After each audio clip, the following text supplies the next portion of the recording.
Isa ka bang business owner na naghahanap ng location for expansion ng inyong negosyo? Maaring food, retail, or service industry, or real estate investor na naghahanap ng lot investment, tapos patataasin mo lang, then after few years, pag pumasa yung value, then i-resell mo na siya.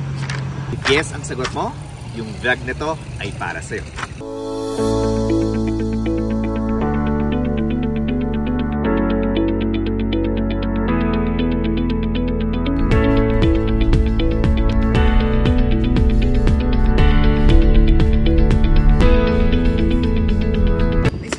Camacho, your licensed real estate broker, at andito tayo ngayon sa Barangay Loma de Gato, Marilao, Bulacan para mag-feature nga po sa inyo ng isang commercial lot for sale. Yung property ay located at Barangay Loma de Gato, Marilao, Bulacan along Villarica Road. Kaya napakagandang location ito para sa mga business owners natin na naghahanap ng property para sa kanilang future expansion ng kanilang negosyo. Para din ito sa ating mga real estate investor na naghahanap ng property na instead of ilagay nila yung pera nila sa bangko, why don't you put your money dito sa commercial lot na after 5 years resell? Well, for sure, after 5 years, mag-iiba na yung presyo.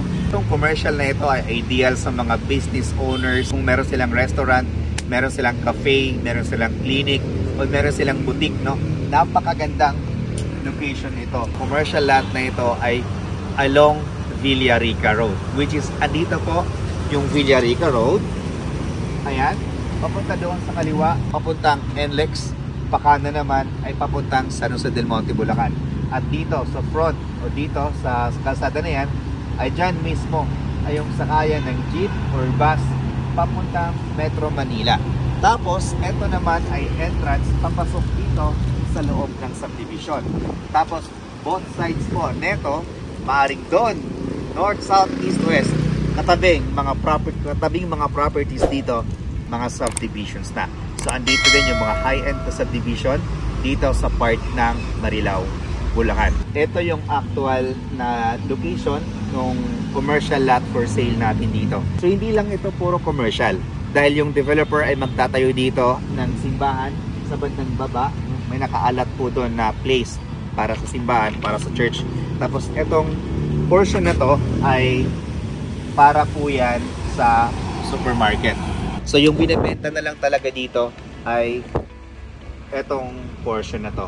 Kaya sa mga business owners no na naghahanap ng location para sa kanilang future expansion of expansion ng kanilang negosyo, or sa ating mga real estate investor na bibili ng property, then after how many years, 5 years from now, i-resell na nila, then napakagandang property po nito.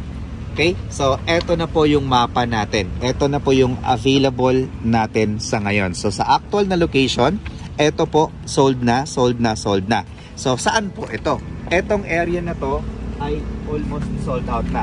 May isa na lang pong natira.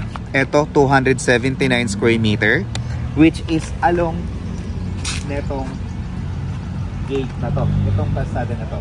Magandang location. Kaya po siya mabilis makuha kasi along existing road na ng main gate papunta doon sa loob.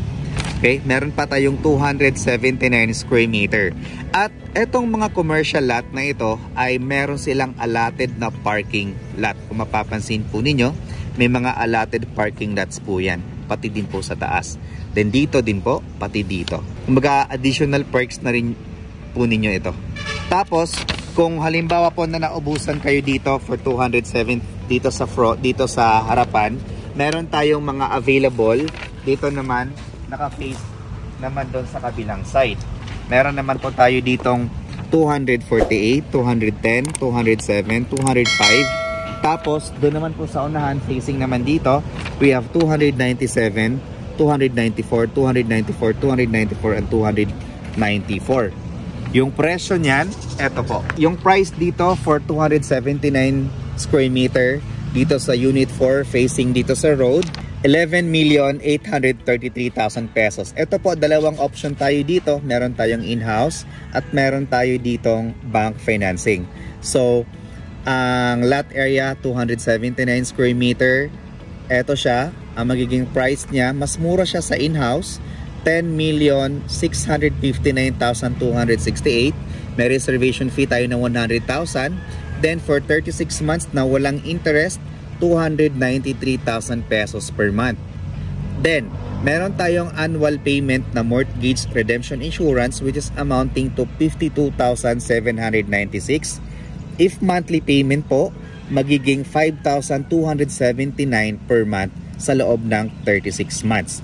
Otherwise, kung wala po kayong pang cash, wala po kayong pang 3 years to pay, no, meron po tayong bank financing na ang price naman po niya ay 11,831,787. Magkaiba po ang presyo ng in-house sa bank financing. Dito kasi sa bank financing, meron tayong additional na 11% plus processing fee para ito sa inyong transfer of title tapos yung ating bank charges.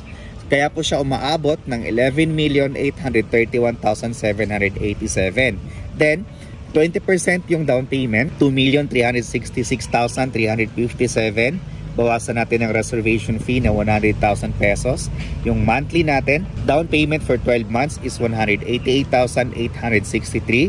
Then for 10 years, yung balance na 80% for 10 years, 109,901. Then, ito naman po yung price for Unit 6, 7. Ito po yung ating Unit 6. Yan. Ang price naman yan ay ito.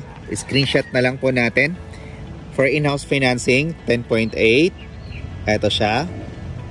Tapos for bank financing, ito naman po. Then for Unit 7, 207 square meters. Ayan po yung price natin. 9,494,000. So, ito naman po para sa bank financing. For more details about this project, no, trippings and reservation, wag po kayong mahiyang tumawag sa amin para ma-assist po namin kayo nang makapili po kayo ng magandang location dito sa Barangay Loma de Gato, Marilao, Bulacan. For more details about this project, please dial this number na ipa-flash namin sa screen. Thank you so much for watching.